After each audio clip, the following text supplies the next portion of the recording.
कक्षा 10वीं की स्टूडेंट फाइनली आपका विषय यहाँ विज्ञान का पीरियड परीक्षा 2026 का पेपर लेके आ चुके हैं।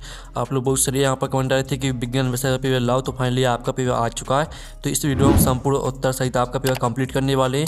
तो इस वीडियो को आपको ध्यान से देखना है। समय आपका 3 घंटे रहेगा, पूर्णांक 75 नंबर का रहेगा। सही विकल्प चुनकर लिखिए जो कि 6 नंबर के रहेंगे। तो पहला था जिन अभिक्रिया में ऊष्मा का अवशोषण होता है उन्हें कहते हैं। तो आपका आता ऊष्मक्षेपी अभिक्रिया, बा आता संयोजन अभिक्रिया और साथ ऊष्मा शोषी अभिक्रिया और दाता वाष्पीकरण अभिक्रिया। तो इसका उत्तर आपका ऊष्मा शोषी अभिक्रिया हो जाएगा। फिर दूसरा आता है टमाटर में कौन सा अम्ल उपस्थित होता है। तो आपका आता है एसिटिक अम्ल, बा आता हाइड्रोक्लोरिक अम्ल और साथ आता ऑक्सैलिक अम्ल और दा आता टार्टरिक अम्ल। तो टमाटर में कौन सा अम्ल उपस्थित होता है, तो इसका उत्तर आपका ऑक्सैलिक अम्ल हो जाएगा। फिर आपके यहाँ पर देख लेते हैं तीसरा। ठीक है, तीसरा आपका आता है निम्नलिखित में से कौन सा गुण प्रवाह धातुओं द्वारा प्रदर्शित नहीं किया जाता। तो आपका था विद्युत संचालन और बाता ध्वनिक प्रकृति और साथ क्षमाहीनता और दाता तन्यता। तो निम्नलिखित में से कौन सा गुण प्रवाह धातुओं द्वारा प्रदर्शित नहीं किया जाता, तो इसका उत्तर आपका क्षमाहीनता हो जाएगा। फिर आपका यहाँ पर चौथा आता कार्बन की परमाणु संख्या है। तो आपका था 6, बाता 7 और साथ आपका 8 और दाता 9। तो यहाँ पर कार्बन की परमाणु संख्या आपकी 6 हो जाएगी। फिर आपका पाँचवा आता मानव में निषेचन कहाँ होता है। तो आपका था गर्भाशय में, बा आता योनि में और साथ अंडाशय में और दाता अंडवाहिनी में। तो मानव में निषेचन कहाँ होता है, तो इसका उत्तर रहेगा आपका अंडवाहिनी में। और जो आपके यहाँ पर 6वां आता प्रतिरोध का मात्रक होता है। तो यहाँ पर प्रतिरोध का मात्रक आपका ओम होता है। अब चलिए आपके यहाँ पर आते हैं रिक्त स्थानों की पूर्ति कीजिए जो कि 6 नंबर के रहेंगे। तो पहला था लोहे की वस्तुओं को डॉट डॉट से बचाने के लिए उस पर पेंट करते हैं। तो यहाँ पर लोहे की वस्तुओं को संक्षारण, ठीक है, संक्षारण से बचाने के लिए उस पर पेंट करते हैं। फिर आपका दूसरा था CaOCl2 का प्लेटलेट नाम डॉट डॉट है। तो यहाँ पर CaOCl2 का प्लेटलेट नाम आपका हो जाएगा ब्रेंजक चूर्ण। ठीक है, ब्रेंजक चूर्ण आपका यहाँ पर राइट आंसर हो जाएगा। आप यहाँ पर देख लीजिए, ब्रेंजक चूर्ण आपका यहाँ पर राइट आंसर रहेगा। फिर तीसरा था मानव शरीर में ऑक्सीजन परिवहन के लिए हीमोग्लोबिन उत्तरदायी होता है। तो आपका यहाँ पर हीमोग्लोबिन आपका इसका राइट आंसर हो जाएगा। और जो आपके यहाँ पर तंत्रिका तंत्र की प्रमुख इकाई डोडो होती है। तो तंत्रिका तंत्र की प्रमुख इकाई आपके यहाँ पर तंत्रिका तंत्र की प्रमुख इकाई आपकी न्यूरॉन होती है। फिर पाँचवा आता है यदि परागकणों का स्थानांतरण उसी पुष्प के वर्तिका पर होता है तो यह प्रक्रिया आपकी क्या कहलाती है, स्वपरागण कहलाती है। ठीक है, स्वपरागण आपका यहाँ पर राइट आंसर हो जाएगा। और जो आपके यहाँ पर 6वां आता मानव में शिशु के लिंग का निर्धारण डॉट डॉट जोड़े द्वारा होता है।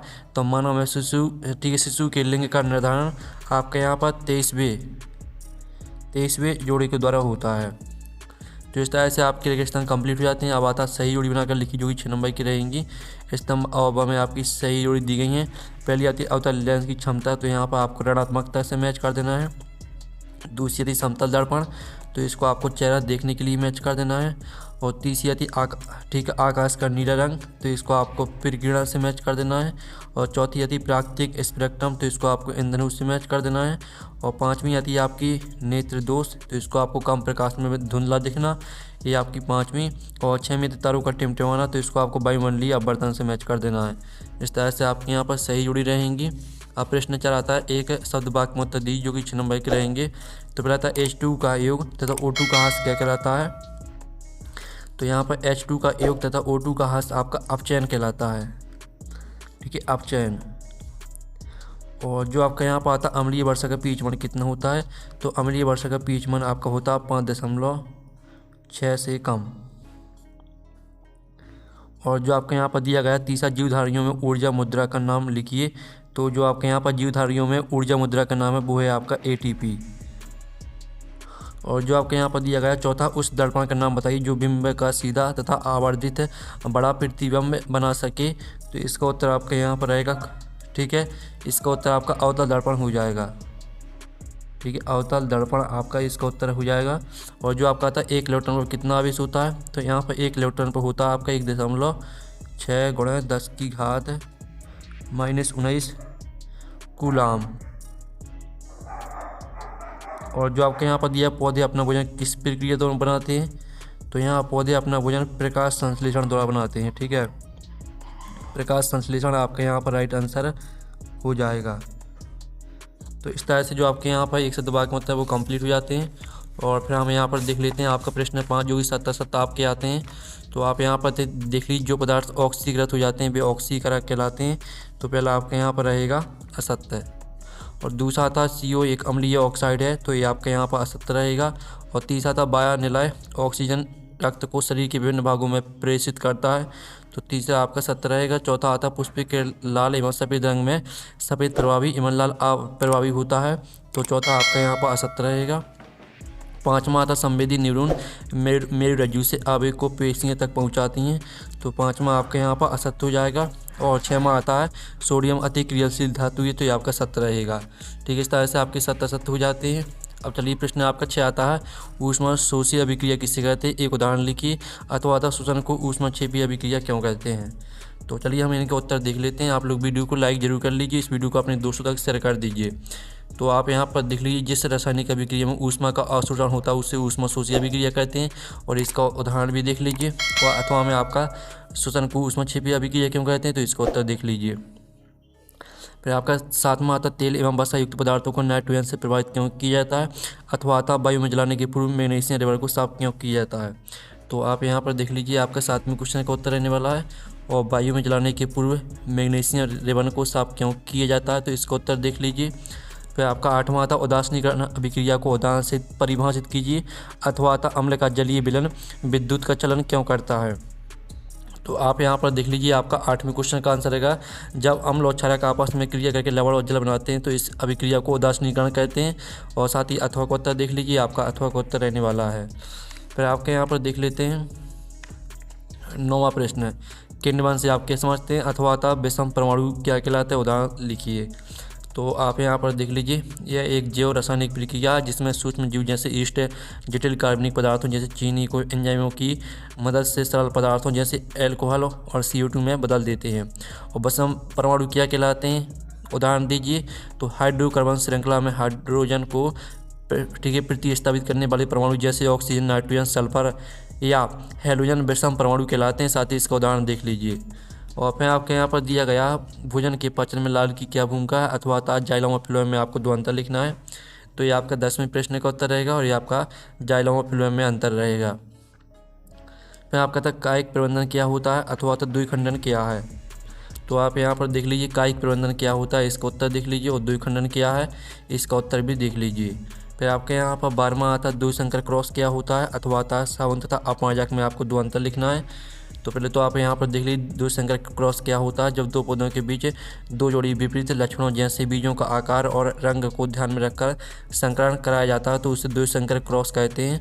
और अथवा में आपका साबुन तथा अपमार्जक में अंतर दिया गया, तो स्क्रीनशॉट ले लीजिए। फिर आपके यहाँ पर 13वां आता है लेंस की क्षमता से आप क्या समझते हैं, सूत्र भी लिखिए। अथवा था वास्तविक प्रतिबिंब आभासी प्रतिबिंब में आपको कोई 2 अंतर लिखना है। तो चलिए हम यहाँ पर 13वें क्वेश्चन का उत्तर देख लेते हैं। ये आपका 13वें प्रश्न का उत्तर रहेगा। अथवा में आपका वास्तविक प्रतिबिंब और आभासी प्रतिबिंब में अंतर दिया गया है।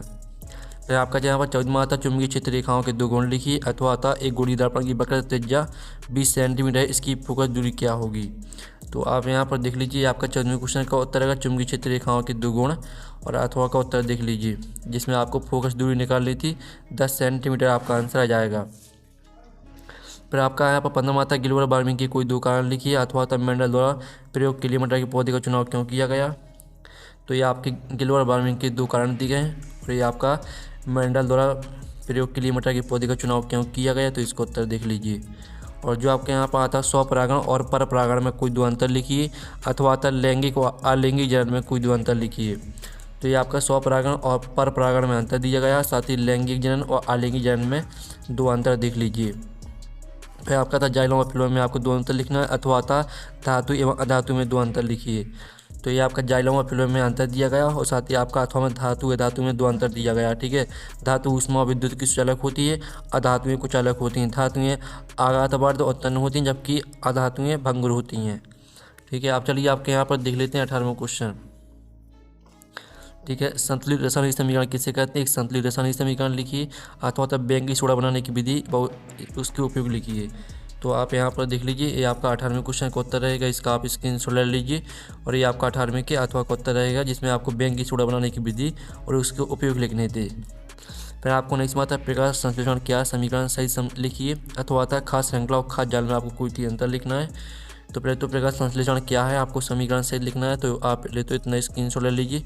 ये आपको 19वें क्वेश्चन का उत्तर रहेगा और ये आपको 19वें के अथवा का उत्तर रहेगा, खाद्य श्रृंखला और खाद्य जाल में अंतर। फिर आपका तंत्र के कोशिका नामांकित चित्र बनाना है आपको। अथवा आता मनुष्य में बच्चे का लिंग निर्धारण कैसे होता है, तो चित्र आपको खुद बना लेना है, ठीक है। अथवा का उत्तर देख लीजिए, मनुष्य में बच्चे का लिंग निर्धारण कैसे होता है, तो ये आपको उत्तर दिया गया है। फिर आपके यहाँ पर आता है, ठीक है, 21वां ऊष्माक्षेपी ऊष्मा शोषी अभिक्रिया क्या, उदाहरण दीजिए। अथवा आता है भौतिक गुणधर्म के आधार पर धातुओं में कोई चार विभेद कीजिए। तो ये आपके 21वें क्वेश्चन का उत्तर रहेगा। पहले आप इतना स्क्रीनशॉट ले लीजिए, फिर इतना स्क्रीनशॉट ले लीजिए, ठीक है। और भौतिक गुणधर्म के आधार पर आप यहाँ पर धातु में अंतर देख लीजिए। ये आपका भौतिक गुणधर्म के आधार पर धातु में अंतर दिया गया है, ठीक है। फिर आपका यहाँ पर आता धमनी और सिरा में आपको चार अंतर लिखना है। अथवा आता जीन के प्रमुख चार कार्य लिखिए। तो ये आपके जीन के प्रमुख यहाँ पर चार कार्य दिए गए हैं। फिर ये आपका, ठीक है। फिर आपके यहाँ पर आता है दूरदृष्टि दोष क्या है, इसके कारण और निवारण के साथ चित्र भी बनाइए।